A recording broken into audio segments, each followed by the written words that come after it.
was a good ball played in for Tony Morley. Oh, he missed it! It is! Peter Ward!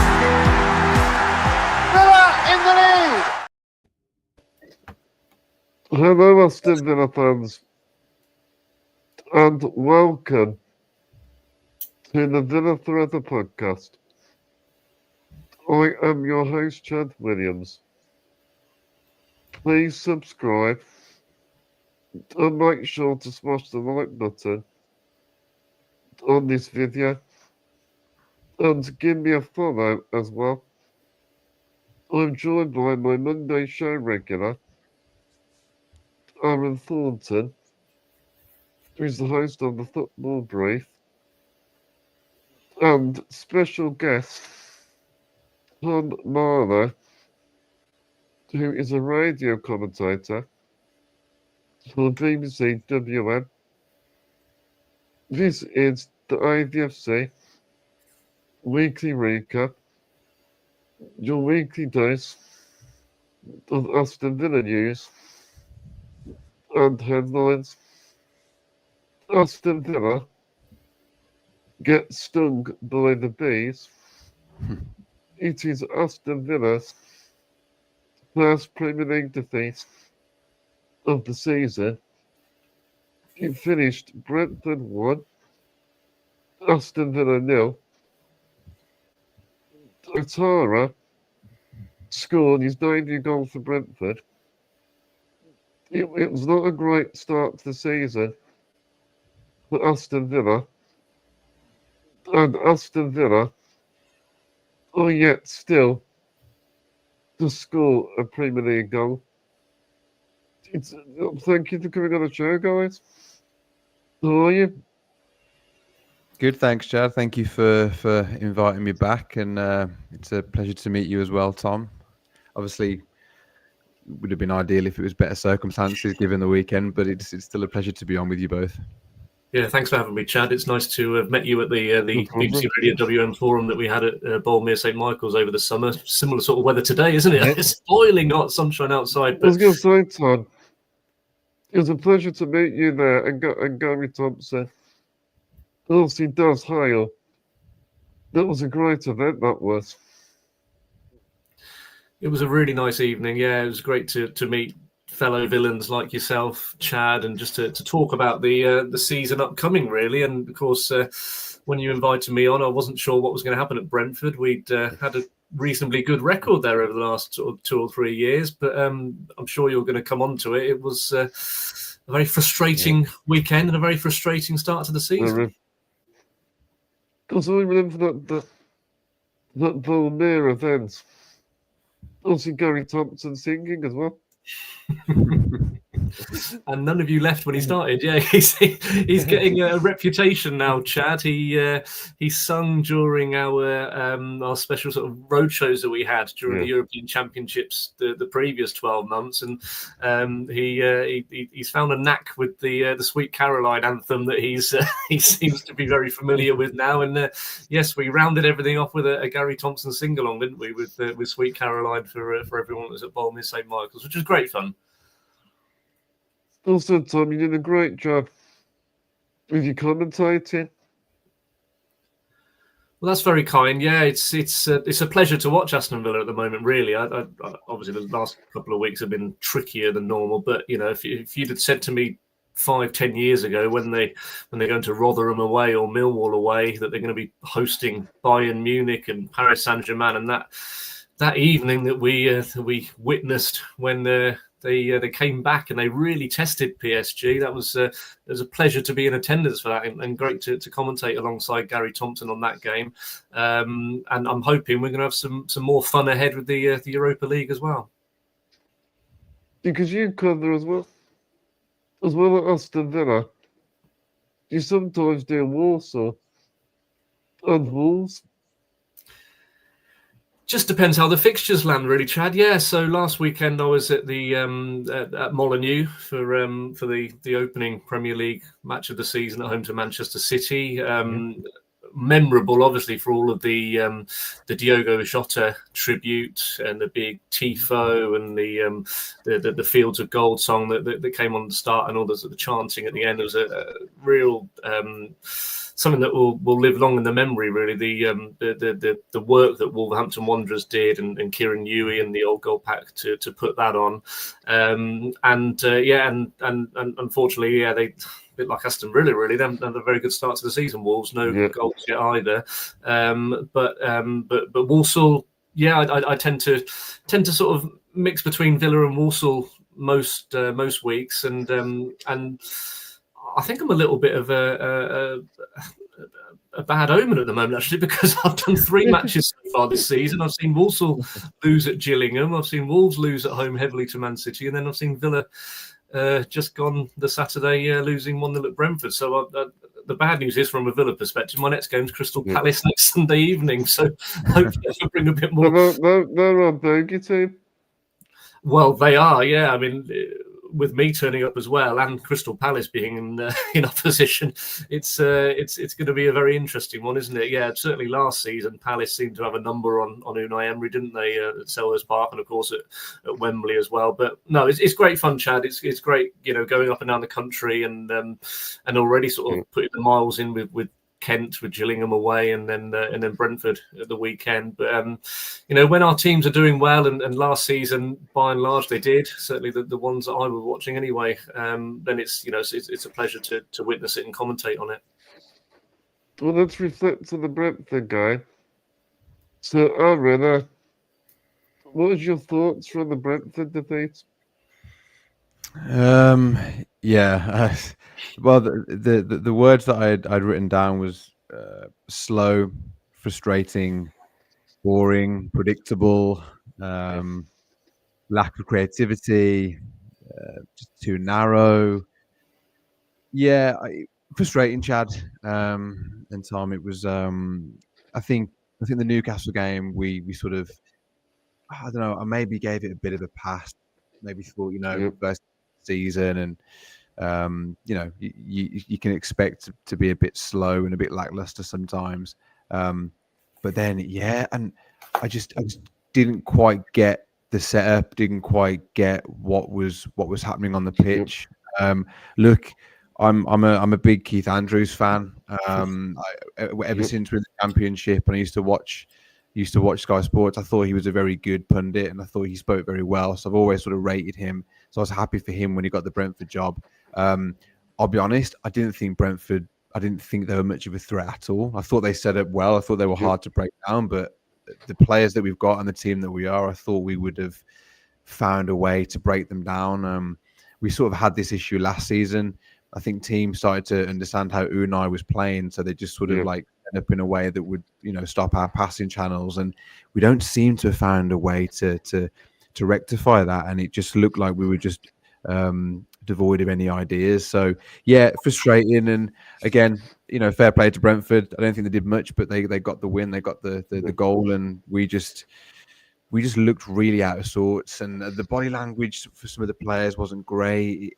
And I don't want to use PSR as an excuse, but there does seem to be this, I think this sort of cloud over us at the minute, where there's the uncertainty of the summer.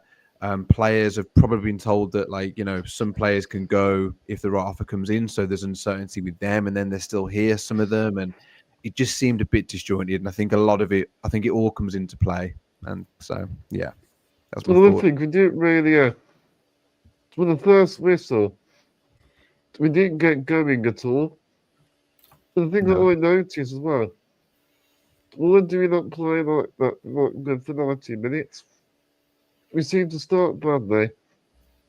We get a little bit better in the second half. But then it's too late then. Yeah. Always reactive. Yeah. Yeah. But like you said, Aaron, it's too predictable. I think with Unai Emery, I do think a tactical tweak is needed. We've got to change it up a little bit, I think.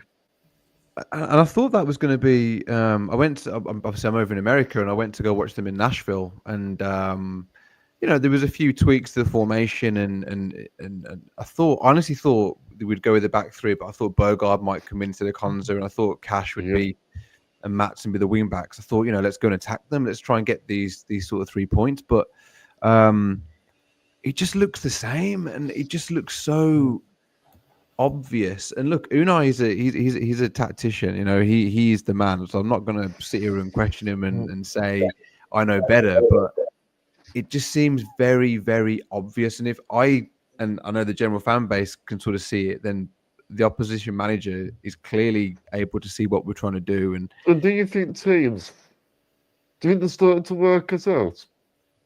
100%. Yeah. And I think, and that's okay. I don't mind having a certain style, and I don't mind having that, that style of play. But it's then about how we adapt. Can we adapt? Can the formation change? Partway through a game, can players sort of have license to do a bit more? Can they be a bit more flexible? I'm assuming that Unai gives them instructions, so some of them can't. But just sort of take it upon yourself, grab the game a bit and just sort of drive with it. And we don't seem to have enough of that. And that sort of McGinn can do that. He's a bit of a tempo setter, but when he's on the right wing, he can't really do much, can he? So just really, really odd sort of decisions. I felt. I don't know what you guys think. Tom, what do you make of it, Tom? Yeah, we discussed it in the forum, actually, didn't we, Chad? How it's very 4-2-3-1, and you can, as Aaron was saying, more or less predict nearly player for player who's going to fit in that 4-2-3-1. And we did sort of bring it up over the summer how, as Aaron has said, 3 at the back, I think suits Villa quite well, actually, because you've got Cash one side, you've got Martin in particular on the left-hand side, loving to go forward. Then you've got the likes of Mings and Torres and Bogard could have slotted in for Konsa on Saturday, and that might have suited Villa actually very, very well. I think, as Aaron has said, touching on McGinn from the right, and again going back to that PSG game, McGinn going through the middle and scoring that goal to get us back into the game. It was curious how he lined up initially, and it didn't surprise me. I mean, I obviously I thought Torres would come in for Konsa, obviously 2 left-footers in the back 4, but I didn't think that had much of an impact in the end, to be honest. Obviously, Emi was going to come back in goal for Bizot, who had a very good debut, got a clean sheet. But further forward, I just don't know what Marlon needs to do to get a game or get a start. I think you look at the stats from last season, I've got them written down here from the research over the weekend. He's played 18 times for Aston Villa now. I think he's only started 2 games in that time, Ipswich and Nottingham Forest. And I think it was a game that was crying out for width, wasn't it? Whether it's Marlon on one side and maybe Gesson on the other. Also, you know what I think we're lacking? I think we're lacking pace. Yeah. Yeah, it's a good point. And I think that's where you would get someone like a wing-back in Cash or Martson providing that if they had 3 at the back and these 2 bombing up and down the left and the right wings. The other point I'd make in terms of, you've talked about the pace and I've mentioned the width, is Morgan Rogers and where his best position is, because I don't think it's on the left wing. I think his most impressive performances for Villa, which I think got the young player of the year award in the week leading up to the Brentford game, is right behind Ollie Watkins and getting the turn, and running at the opposition defences, because you don't see it quite so often anymore, do you? And I've likened him on air before to a sort of a Jonah Lomu type in rugby union, the way he just sort of gets his head down and defenders are bouncing off him, and he really does scare them. And I don't think he's got that same impact on the left hand side. So yeah, it was an interesting lineup. Again, it didn't surprise me because I thought he'd go with the similar sort of attacking positions as he did for Newcastle. I do wonder now what's going to go through his head against Palace and in his mind in the days leading up to this Palace game now, because I think Gesson, when he came on, I thought was impressive. I think Marlon does offer that width, and I think they are knocking on the door now as Villa do seek desperately their first goal of the season. Marlon. He's a proven goal scorer. He's a good finisher. Yeah. And he went on that run, didn't he, in the spring? I think he got 3 in 3 games, didn't he? When a couple of those were off the bench on the South Coast, and Brighton and Southampton. I think it was Forest was the other goal, wasn't it? And he had that sort of setback in that he wasn't in the Champions League squad for sort of the games after January. But but I thought this would be his time, and I think he had an impressive pre-season. Aaron, you said you were in Nashville watching on. I thought he may have started one of the first 2 games of the season. Yeah. I think it is it's very worrying. We haven't even scored the Premier League goal yet. No, and I agree with all the points about Marlon and Gesson, and I think I do think now, like Tom was saying, with Unai, with this Palace game coming up, knowing that it's a bit of a bogey team, but am I right in thinking this is the last game before the break now? Yeah.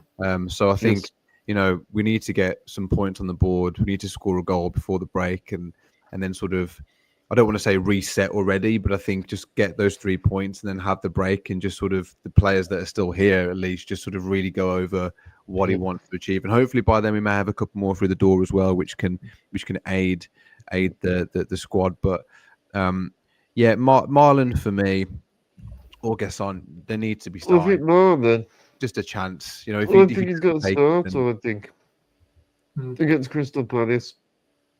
Yeah, he's just bullish. He's just got something. We were saying about that grit and that sort of. He's not. I don't want to say he's the most beautiful player to watch, but I love what I see with him. He's not afraid to shoot. He's not afraid to sort of ruffle some feathers. He'll get in amongst it, and edge of the box, in and around that box. He's a threat. He's a real big threat. So I just don't see why, unless there's something that Unai sees that we don't see every day that he's missing. You just don't know what it is, but.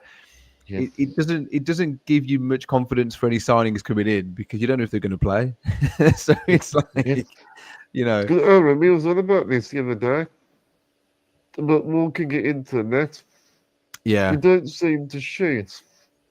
When you get the chance, just have a go.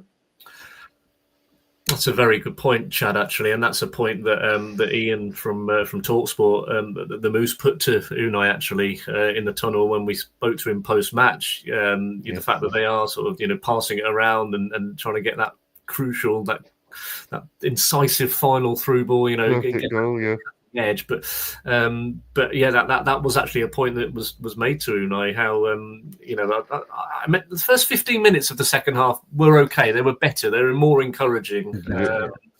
With Buendia had a couple of efforts, didn't he? Had an overhead kick over the bar and had a shot which he dragged wide to the left hand side. I was intrigued actually. I mean, coming back to the formation and personnel, that it was Buendia that came on for Kamara when Brentford had scored their opening goal, because there was a number of different options he would bring you Marlon's name up again. He could have put Marlon in on the wing and maybe McGinn more central, or McGinn pushes back and Tielemans stays where he is. That they are flexible players, and I think he does like that versatility, Unai, and that someone like Donyell Marlon can play up front if Ollie. God forbid he gets injured, because there's not many sort of out-and-out strikers to replace him at the moment. But someone like Gesson, someone like Marlon could come in up front. But that was an interesting one, that Buendia was the man that was selected after 15 minutes to come on, and of course he was then substituted later on in the second half when Gesson came on. But they're maybe trying too hard to score that first goal at the moment, but some of the words that Aaron's used already, it was just quite blunt and lackluster, and they didn't quite have that cutting edge. But defensively, we were all over the place. We were very shaky. I don't like to single out many players, but Paul Torres really struggled. He gets caught out too many times. Yeah, it's his. I mean, it was great to finally see Mings and Pau Torres together. I think maybe was it for the first time. And I thought physically they'd be okay, but Pau Torres has always worried me for pace. He's always concerned me for pace. I think on the ball, technically very gifted. Aerially, he's decent, but I thought with Mings, they'll be all right. But then the first sort of ball that splits them, like they completely don't know what to do, and it's a bit of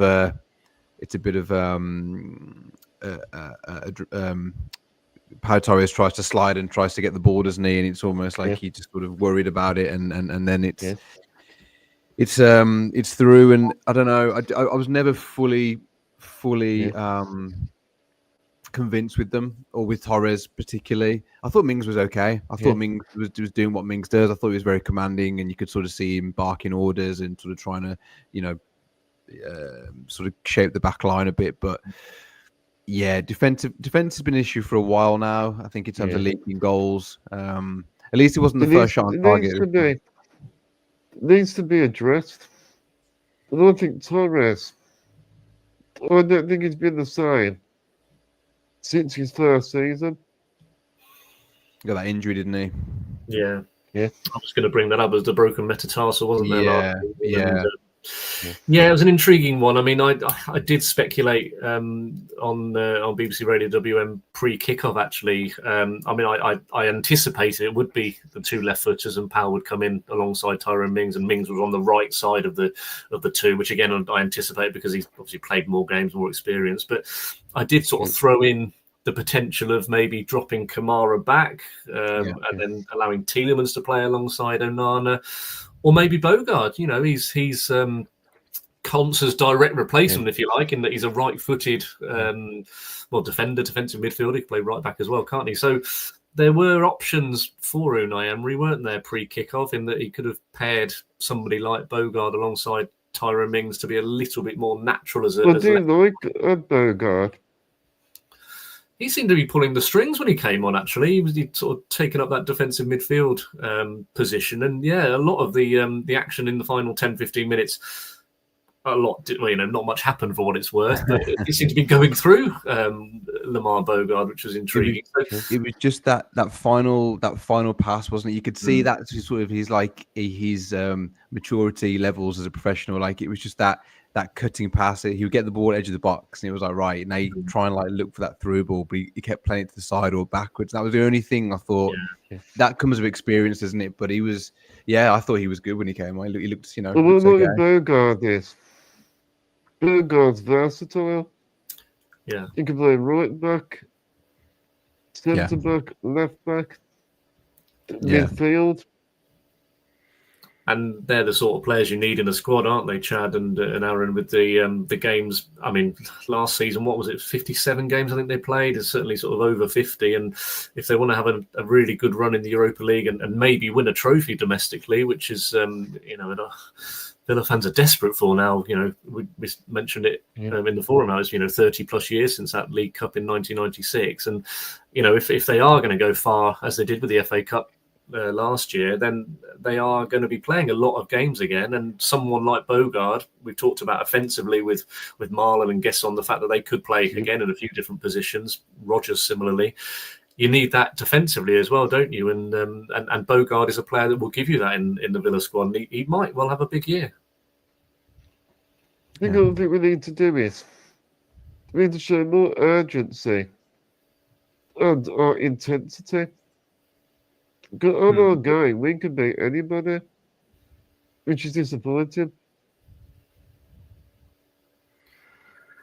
It is frustrating, isn't it? And it's 3 hours without a goal this season. Of course, they didn't score at Old Trafford, did they, in the final game of last season? This hasn't happened under Unai. It's never been 3 Premier League games in a row, if we can include the last game, without a goal. And you're right. And this is where, Chad, I just wonder, Rodgers in a central position, maybe that intensity, maybe that urgency might have been a little bit higher than it was. To be fair to Brentford, they had a very poor first game, didn't they, at Nottingham Forest? Really give them credit. I thought defensively with Nathan Collins as the skipper, I thought he did very, very well. He got rid of any balls that were thrown in. Coyote, I thought, was very impressive. Very good. Their fullback, I think his long throws, could have been 2-0 up before half-time, couldn't they? If that challenge on Martinez didn't go to VAR and it was given, it was a very good finish by Damsgaard. They're the sort of team that pundits have worried about this season because they have lost Mbeumo, they have lost Thomas Frank, and they're likely to lose Wissa as well, even though he trained with them. I thought they were in, and Norgard, of course, to Arsenal. Yeah, I thought they were. You've got to give them a bit of credit for all that Villa were a little bit blunt. I think it's in Brentford. A lot of people have underestimated them. Oh yes, yeah. There was a stat I read in the build-up in the research I was doing. Since they got promotion, they've never been in the Premier League bottom three. At no point, not for a minute, have they ever been in the relegation zone. Which is really? testament to Thomas Frank since they came up. He's even like I know I'm not a big fan of this. How we look at the league table after one game, two games. You need a few games just to sort of see how it's going to shape up. But not even sort of the first 2 or 3 matches of the season are they ever sort of down there, because they are actually so impressive. It's another stat I read in the build-up. In their first home game of a top-flight season, they've never lost one now. I think it's 8 wins, 2 draws, no defeats. So they are a good team on their day at the Community Stadium. It's a ground that's seen lots of goals as well in the last 12 months. So I think they'll be fine, to be honest. I think, I know, I'm going back on what I've said. There's only 2 games in, but I think they showed a lot on Saturday in that they've got a good defensive unit, good sort of players like Collins that will stand up in the same way that Mings does. But then going forward, I think Ouattara played very well. I like Sharda. He's one of the sort of the front three that stayed from last season. Brentford. They've got a new team, Brentford have. They have, and they weren't so good at the City ground, as I say, but they made 4 changes on for the Villa game, and I thought Damsgaard as well was another player who's he seems to play well against Aston Villa. So I mean, we're talking about Villa. I don't think Brentford will be worried in terms of any sort of relegation problems this season. Got one positive, I think. The substitutions that Aston Villa impacted the game. Also, Buendia. I just think with us as well, we need to be more clinical and ruthless in front of goal. Agreed. Yeah, I thought Buendia, look, he does what he can, and I think he looked okay. And I think Tom touched on a couple of chances he had in the second half. There was a couple of moments where he received the ball on the turn and all of a sudden was in space. And that's what we haven't seen enough of in the last few games, is these sort of number 10s in that space. I think because teams are now, as we alluded to earlier, sort of cutting off these passing channels. But I thought he looked good. Gasson, again, looked very lively, looked like he wanted to impress, was hugging the touchline, but then was not afraid to take somebody on, which we've not had for, since 23-24 Bailey, Leon Bailey. So no, that was encouraging. I do feel a bit for Ollie Watkins. I think for and I know the Villa fan base love him, but very quiet. He's quiet, but he never stops running. Like he's an absolute workhorse, and that's something that shouldn't go unnoticed. But the service that he's been getting has been so poor. And he's not always the player to make things happen by himself. He never has been. There's the odd goal that he might score, like doing a bit of a solo run, but it's not really his game.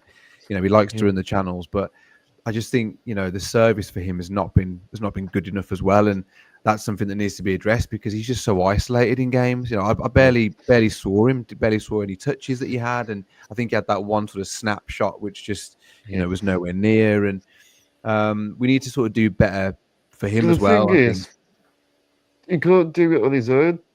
Yeah. But other than that, like you say, the subs, Marlon, they look to try and make things happen, which is what you want. And again, it goes back to the point of maybe they're knocking now. They should be starting. So a lot for Unai to think about pre-Palace, I think. And John McGinn, he come close. Yeah, I mean, Villa had 2 shots on target in the end. They did force a lot of shots in the second half, but he had that one in the first half, didn't he? Which Kelleher saved with his legs, and I think the only other shot on target, I think I can remember, it was Onana, which was straight at the Brentford keeper, wasn't it? So, it was the fact they didn't stretch the goalkeeper at all, did they? I mean, both efforts really were straight at him, and you've said it there, really, Chad, in terms of the sort of the intensity and trying to get that cutting edge, really, to I say score their first goal of the season. There weren't many moments throughout the game that I was thinking, we're really putting Kelleher under a lot of pressure here. They had something like 10 corners, I think, Villa in the end, or maybe 9. I can't remember. It was going on for that, and I don't remember any of the corners causing any trouble for the Brentford keeper. And again, this is where Collins comes in, just how well he marshalled the defence. And I think a lot of the corners that Cash took in particular in for the near post, and not a lot came from them. So it's really is one to work on. And in Ollie Watkins, again, he looked quite isolated and very frustrated for him, because he's had a very good record against his former club. Well, not to mention as well, Martinez. I do love Martinez. I don't put the blame on him, but no clean sheets with Martinez. So do you think, though, with Bizarre, there could be a lot of competition going on?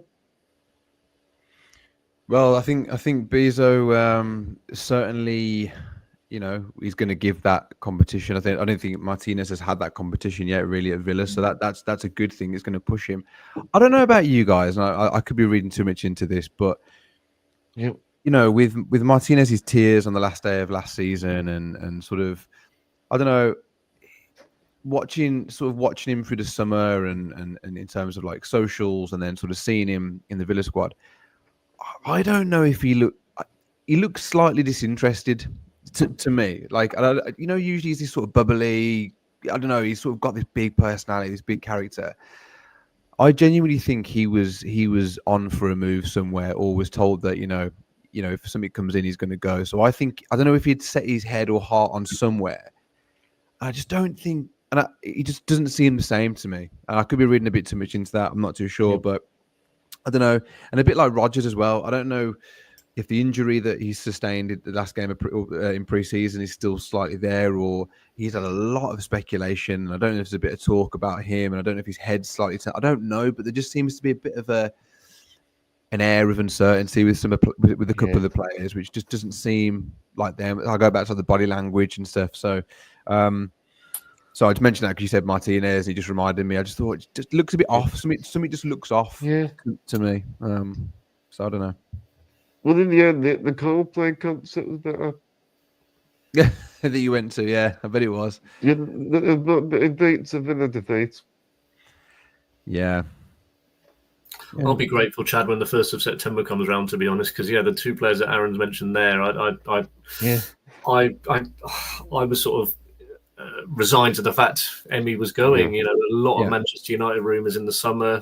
They may also uncertainty about his future. Yeah, and you wonder, you'd imagine Manchester United might well try and get a goalkeeper in the final week of the window. I mean, they need one, don't they? Absolutely. So I don't necessarily blame Martinez for the fact that they didn't keep a clean sheet on Saturday, because I think he made the first save. The defence were terrible. Yeah, I don't think Torres will be too pleased with the way the goal came about, because he sort of slid in, and I don't know whether he was trying to play it to Cash, play it back. He panicked, wasn't he? Yeah, it was weird on that. I think there's not enough communication going on.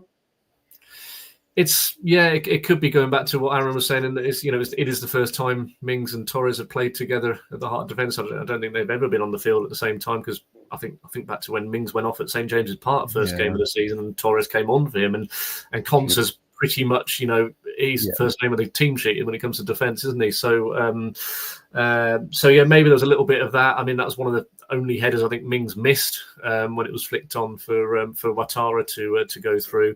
I mean, Martinez made a good first save. Just the way it sort of fell back to Ouattara for the goal, I don't think you can really blame Martinez on that. I wonder whether he himself surprised that he's still at Villa, because you saw the emotion at the end of that Tottenham Hotspur game, and of course he got sent off at Old Trafford, didn't he, in the final game of the season. But just touching on Bizot, as you both mentioned him, he is an upgrade on Robin Olsen, in my opinion. Olsen conceded 2 goals a game on average when he was in. With Bizot, I feel more confidence. Yeah. And, I mentioned it pre-kickoff with Daz that Newcastle, are a team, and you look at some of their players. We're going back to last weekend. Apologies for that. In terms of like Elanga and Gordon and Barnes, they are players that have punished Aston Villa in the past, and clean sheet on the opening day for Bizot, and that will do him the world of good. And he's come with a good reputation from French football, from Ligue 1. He was with Brest, wasn't he, in the Champions League? So, so it will be. I will feel a lot more confident. It's more likely he'll play in the cup games, isn't it? We're talking now a week to go to the window. We don't know. Maybe in the Europa League. Well, he's got that experience, hasn't he? In terms of as I mentioned, he's played in the Champions League, and he has won a cap for his country as well. I think he's a Dutch international. Not quite as many caps as Olsen for Sweden, but he's a player who. Yeah, you often watch and look at the defence, don't you? And they didn't feel necessarily very certain, I didn't think, in front of Olsen in the last 2 or 3 years. So that's something to build on with Bizot, certainly in the Newcastle game. Martinez will, of course, be the first choice in the big games, and there's certainly no more rumours about him going anywhere now. So hopefully he will be Villa's. I'd say Villa's number 1, Villa's number 23. But yeah, I think Marley's with Aston Villa. He was the player I mentioned in the summer, Chad, at Bournemouth when we talked at the forum. That I was sad to see Ramsey go. I was sad to see maybe the Bailey from 23-24 go if he was to have a better season this year. But Martinez was the one that I thought they have to keep him, because you don't know what you've got. The thing about Martinez, the way he was crying at the end of the season, and that final home game, everybody thought he was gone. I think I do honestly think a lot of players. I think now we're into the realm of PSR, and no player is safe in that sense. I think they're probably all told at some point, like, look, we don't want to lose you, but if the right offer comes in, Martinez might be a bit different, because I think I do I'm not saying no, they've all got aspirations, but I do think Martinez wants to. There's other things he wants to win and stuff. So I think he had his heart maybe set on going, and then he hasn't. So mentally for a player, that must take a bit of a toll in some ways. I agree though with Tom. Like I don't blame him at all for the goal conceded. I thought he just did his job, and the first save was very Martinez and was a quality save, and he sort of bobbled around in it. I just think. I'll be glad as well when the window shuts. I don't agree that the window should be open while we're still playing. I think it's so disruptive. It's so annoying. I think players really do sort of suffer in terms of the speculation. Not all of them, but I do think it's quite telling on some of their faces and some of their performances. But no, going back to the goalkeeper, Bizot, I think is definitely an upgrade, and I think that I'm a lot more confident now if Martinez isn't in the lineup or gets injured. It's like, okay, it's all right, we've got a decent number 2. Whereas before it was like, you don't panic. Yeah, and I liked. Obviously, he seemed like a really good guy as well. Like it's not profile. It's just more like we knew we were probably going to concede a couple of goals, which is we're going to have to go and score at least 3. So that was the thing. But no, it's that's positive for the season. So I'm going to say, me and Aaron, we done our predicted team lineups for the Crystal Palace game. So I'm just going to get it up on the screen. I can show you the graphic. So this is my predicted team lineup for the Crystal Palace game. So you guys, we had discussed that. So Aaron, what do you make of this team first? Do you know, I actually really like that team. My only issue, Chad, is that Kamara's out. He's injured. Oh yeah, I didn't say that. I don't know. But the good news is, I've just saw before we jumped on in the Athletic that I think it's only 2 to 3 weeks. So I think the aim is for him to be back for the Everton game after the break. So it's only, I think it's like a minor. Maybe instead of Kamara, maybe you could put Tielemans maybe in his position, or maybe, or even McGinn. What would you do instead then? Looking instead of Kamara. I think, yeah. Well, I think McGinn could easily drop into that. Honestly, I'd put Tielemans there. I think one thing I'm not. I think Tielemans is very adaptable, but I think we've had the best of Tielemans when he's a bit deeper because he can just find that pass. So in that situation, I'd maybe put Tielemans there, and then My big question mark here, Chad, and I'll ask you a question here: is it Rodgers' form that's kept him out of this 11, or I think because I think we need to change it up a bit. I think. Okay. And also, I think Rodgers. What I'm thinking is, we could use him in that game as an impact player, but sort of off the bench. Maybe that's what I'm thinking. It's a very intriguing prospect, isn't it? I personally, I think there were 3 players last season that seemed to play every week, didn't they? And Tielemans, Martinez, and Rodgers, regardless really of the fixture. So if I was to make maybe one change to that lineup, which is it's a good lineup, and I've spot that Concer's back and Martin's in for Dean, it might be to push Tielemans back to that defensive midfield position and get Rodgers in more centrally. What worries me with Rodgers, I think, is his game time. I think because I'm kind of worried about injuries. I think. Yeah. You did touch on him coming, I think Aaron mentioned it, how he did get that injury, didn't he, over pre-season? So maybe he's not quite 100% at the moment. And, Unai really likes to start him every time he can. So, it's an option. You're right to suggest it, Chad, perhaps that maybe he does need a week off. Well, he'll come off the bench, as you say, if that is the lineup. Because then, of course, he's going to, you'd imagine he'll be in the England squad again when it's named on Friday. But yeah, I mean, like I spotted you put Marlon in there. Yeah, I think a lot of Aston Villa fans will be wanting to see him on the wing and getting a start at Villa Park under the floodlights. It's an interesting one, yeah. And you've kept 4 at the back as well, which is we talked about the potential for maybe changing it up to 3, maybe with someone like Bogard coming in. But yeah, you've got the 4 at the back, and I think Tielemans maybe will slot in next to Onana with, as Aaron was saying. I spoke to Unai straight after the game in the tunnel at Brentford, and he wasn't sure at the time about how long Kamara will be out. But if you're saying maybe 2 or 3 weeks, then I think it's likely to be Tielemans with Onana. There are other options. I'm going with Ian Matson. I'll tell you the reason why.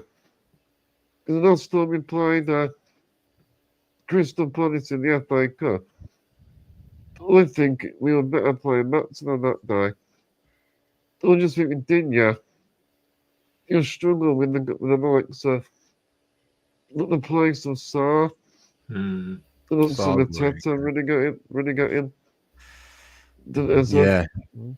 And their wing backs as well. That Munoz, I watched the game. Well, I watched some of the game yesterday, and the Tariq Mitchell left back. I think Palace are a good team, full stop. But their fullbacks are very involved, and if we don't have any width, which we often don't,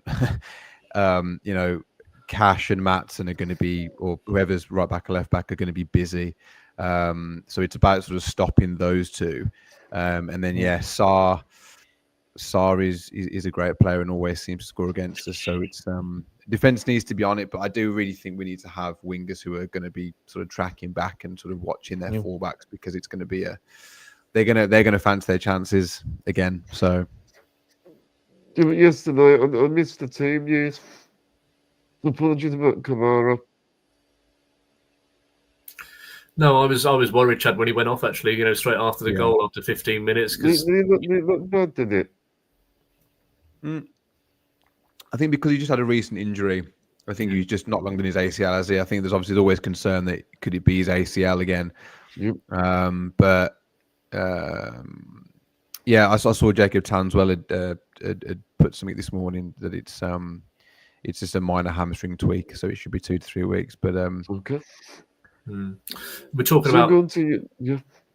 No, just I'm talking about the Cool. goalkeepers, Chad, about how how Bezot's a very good stand-in now for Martinez. I think that left side of defence certainly nothing to worry about, isn't it? With Dean and Martson there, he wants two good players for every position. He was saying in the build-up to the Brentford game, and there are some positions at the moment where I think we're struggling to get two good players per position, which is where this week in the build-up to this time next week, the transfer window closing is going to be very, very important for Aston Villa.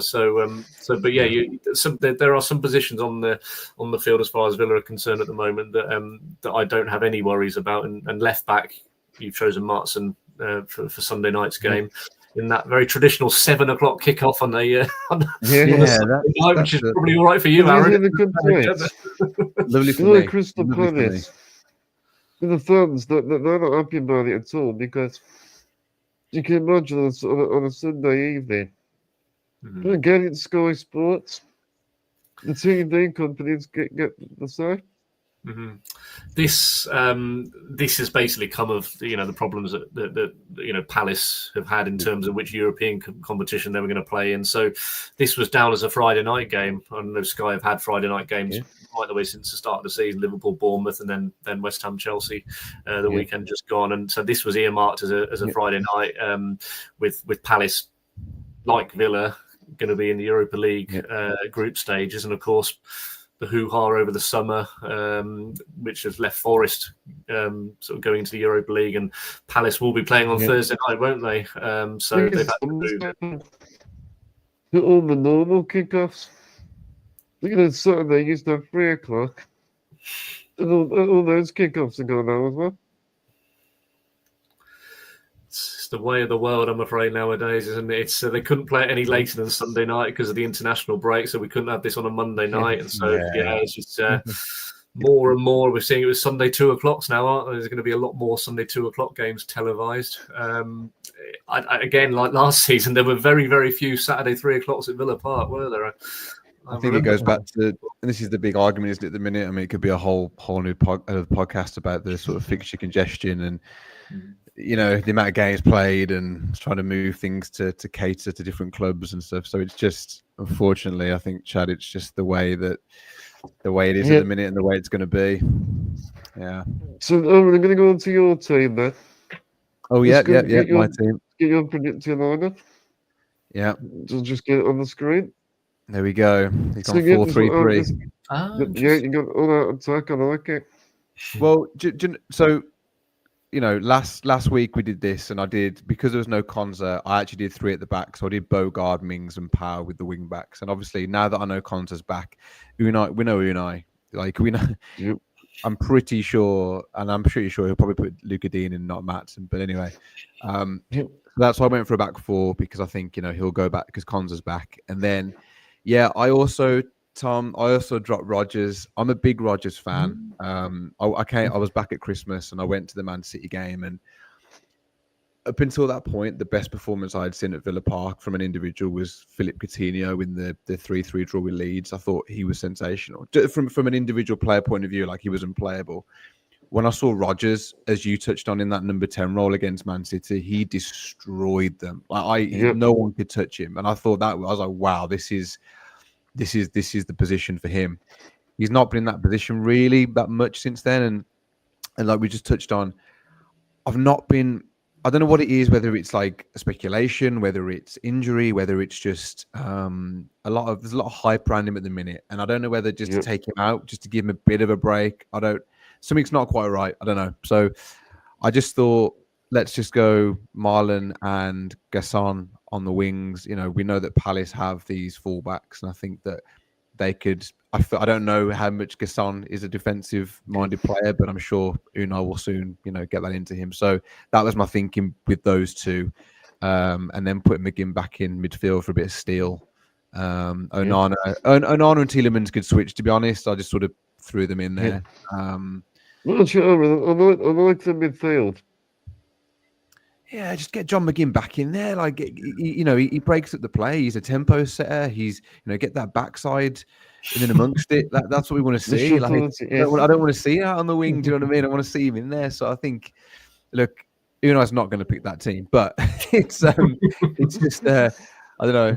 I just felt like, I really want those 3 points before the break, and I think to sort of break this hoodoo against Palace as well would be quite nice. So,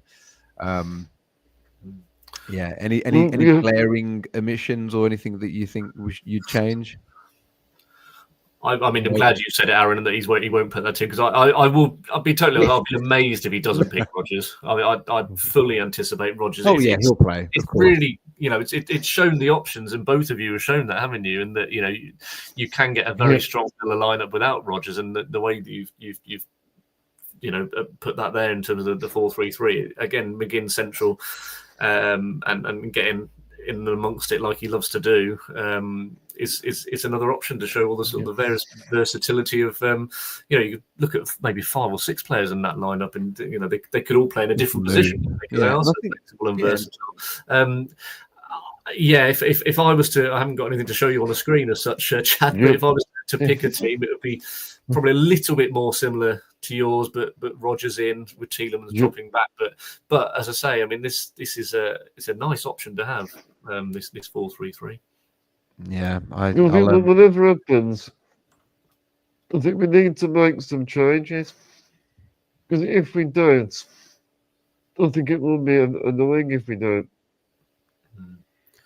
Of course, the one thing that neither of you are predicting at the moment is there could be Asensio could be in there, couldn't he? There might be a new signing for all we know in the next 24, 48 hours. So, as it is, the squad that they've got to work with at the moment, but who knows, we might have a couple of new names to play with by next Sunday night. Because so I'll move on to my last talking point. So talking of the transfer window, we're going to talk about Villa have been heavily linked with Nicholas Jackson. So, Aaron, if we signed Nicholas Jackson, would you be happy? Yeah. The short answer, I don't know how viable it's going to be. I don't know if it's going to be a thing, but I've always rated him. And, based on the first 2 performances of the season, we need help. So, I would take many players at the minute, but no, I think Jackson. I think because of his relationship with Unai and the Villarreal link, I don't think he would be. You look at, like we just said, Asensio and Rashford were there. Would he be sort of a Rashford replacement? Is that Gesson, or would he be a competition for Watkins? I don't know, but just to have that option would be great. I think he's. I think he would certainly elevate us, and I think he would help us a lot. So I would not be against it. I don't know how it's going to work financially, and I don't know all of that side of it, because loan deals, obligations to buy, and wages, and all this sort of stuff with SCR as well as PSR. So it sounds unlikely. However, I think because of Unai's relationship, I think there's always going to be links there. But if it was to happen, I'd be all for it, mate. Yeah. Come on, is I think. We need a different option up front, I think. I think when you see Jackson, he's a confident finisher. I think he's physically strong. Mm-hmm. And even I like his link-up play idea. Yeah. Agreed. And he did have a good record at Chelsea, didn't he? I think a lot of the spotlight has been on him, hasn't it, for some of the misses and the red cards in his Chelsea career. But I've got it up here in terms of what is it, 30 goals, I think, and he's in just over 60 starts, so it's nearly one every other game. He's obviously gone down the pecking order at Chelsea now, hasn't he? With Delap and João Pedro scoring at West Ham on Friday. It's, as Aaron has said, really, Chad. It's just the financial side of things and the aspect of it. I think Chelsea said about 60 million price tag, I think, which is a lot of money. And I don't think we can afford that right now. I remember seeing something saying some sort of quote from somewhere. That there's not going to be like another Gesson sort of signing. It's not going to be like another 30 million sort of pound signing. So it would have to be a loan. I think then it just becomes a salary issue, which we are very high on at the minute. So don't know. I think I read there are other clubs being sort of speculated that they might be in for him as well. Well, Newcastle are in for every striker at the moment, aren't they? Yeah. Bayern Munich might be another one. Yeah. So if it was down to the player, as Aaron has quite rightly said, the Villarreal link and the relationship that they've got, and how his sort of point at Unai is improving him as a player, that would put Villa sort of front of the queue, wouldn't it? But it's whether it all matches up finance wise, and this. The problem is as well, we have to offload one of our best players. I'm thinking we're not really in a position to do that. But that would be the only way we could get the deal done. Yeah. There have been rumours about whether players like Ross Barkley or other, if he's another one that might be leaving this week, perhaps. But yeah, we saw on Saturday at Brentford that they desperately need 3 probably players through the door this week, a defender and 2 more attacking minded players, because we noticed on the bench on Saturday 2 goalkeepers, which is always a sign that Unai Emery needs more players in his squad, and 2 very young players in Tristan Rowe and Brad Burrows were there on the bench on Saturday. I think Gmo might have been on the bench the week before against Newcastle. So they are short of numbers at the moment. It's a squad which is a little undercooked. So if it was to be Jackson, Asensio, and a defender, that would put us in a much better stead. Good luck to Marco Asensio. I've heard this on the news, but we're very close. So I think apparently. I think he's waiting, isn't he? I think, again, I have no sources. I literally just I look at, as everyone else does, and sort of socials and whatever. But it sounds like he's sort of. I think Villa have said to him pretty much from the start, we want you, but it's going to be very much like back end of the window, if we can, depending on how we do with sales and whatnot. And I know you read that he very much enjoyed his time at Villa. Obviously, gets on with Unai. I think he would like to come back. I don't think like for him personal wages and whatever would be an issue. I think he sounds like the sort of player who wants to play and he's happy in a nice environment. So I would not be surprised if he's announced in the next sort of couple of days. That wouldn't surprise me. I think he'd be a welcome addition. You look at Buendia, excuse me. You look at Asensio, the difference. I think it's a bit of a no-brainer, personally. So we'll see. Yeah. So when they look at player, more an attacking emphasis. And somebody something like Jackson, dragging defenders out of position. Yeah. It's his vision as well. It's his vision. Yeah. Sorry, Tom. Like Asensio's vision, the passing that we were watching last season, or back end of last season, he could see things that it was just so elite, and we don't have a lot of that. I think Tielemans is up there for sure, but I think Asensio, that's the difference, and that's we talk about lacking creativity against Brentford and trying to find that final pass. Well, Asensio can do that. I think that would be a big thing. Sorry, Tom, I know you were going to say something. Yeah, and took the words out of my mouth, Aaron. Yeah, the creativity that he will bring will be a massive plus for Aston Villa. If we get the January to early April, that's what we're missing, I think. Yeah, completely. Yeah, if we get the January to early April, essentially. Yeah, that version. Yeah. He seemed to lose a bit of confidence after the 2 penalties. Yeah.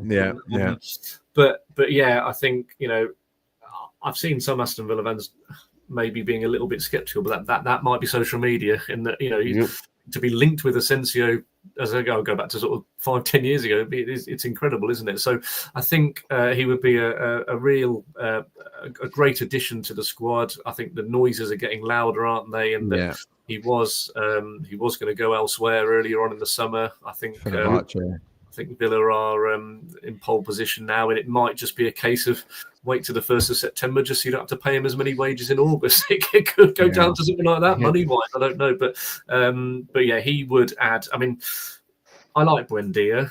but he was surplus to requirements from January last season. He went off to German football, didn't he? So I don't think he might be a useful squad player in the Europa League and maybe in the League Cup, perhaps, Buendia, as he showed sort of the start of last season. But I think with Asensio, that there is that step up, isn't there? And the sort of quality. Marco Asensio, he's got a lot of quality he brings. And also, he's a quality player for a reason. He's played for teams like Real Madrid and PSG. Yeah. So that shows you what sort of player he is. He comes with that pedigree, doesn't he? And someone like that in the dressing room is, is so important. I do think, touching on what Tom was saying about some Villa fans being a bit sceptical, I do think the Coutinho transfers probably scarred some people. I think because of the age and because of the prestige, and I don't think Asensio is like that personally. I think he's there's a bit more about him. I think he doesn't seem as fragile.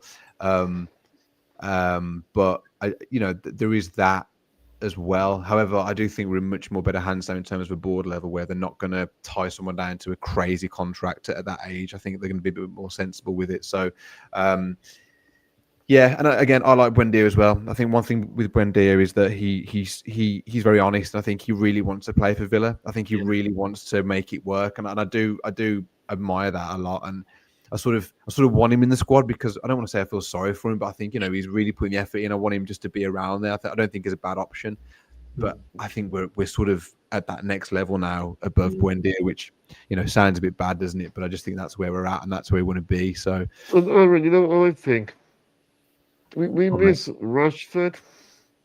Really, that type of player, I think. I you hear all the noise about Rashford when he was at Man United and all that sort of stuff. I honestly, just watching him play and sort of seeing how he gets down and just does his own thing and trains. I think Villa were very good to him as well by not putting him in sort of media duties and stuff and sort of letting him concentrate. But what a professional! For me, from the outside looking in, I thought he just seemed like a really good player, nice player, and I was so happy he got his move to Barca. Obviously, I would have loved to have had him back at the Villa. I think if we maybe got a Champions League, he might have been a bit more possible. Don't know. I think he always wanted Barca, didn't he? But maybe Gesson or a Jackson can sort of fill that void. But I think Rashford, it was a pleasure to have him, and just to watch him work. It was just for a short time. I think it was, But yeah, we do miss that pace and that intelligence just to take somebody on. How many nutmegs did he do in like 4 weekends? It was like every game. It was like 2 or 3 nutmegs. So that PSG game, I mean, goosebumps. But yeah, no, amazing. Well, I'd just like to say, it's been a great weekly recap episode. Thank you both of you. And thank you, Tom. You've been a great special guest. Yeah. No, thank you for having me. Enjoyed it, and fingers crossed that they get their first goals and their first win next Sunday night.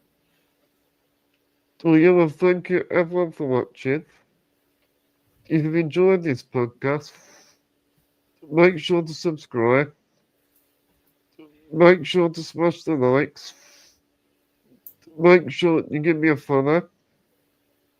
Share this episode on your socials. Also, let me know your thoughts in the comment section. Also, if you're listening to this episode via audio, make sure to leave us a good review. Thank you very much, guys, for your time. Thanks, Chad. Thanks, Tom. Cheers, Chad. Cheers, Aaron. I'm going to wrap up this episode with Villa forever, as always, and up the Villa.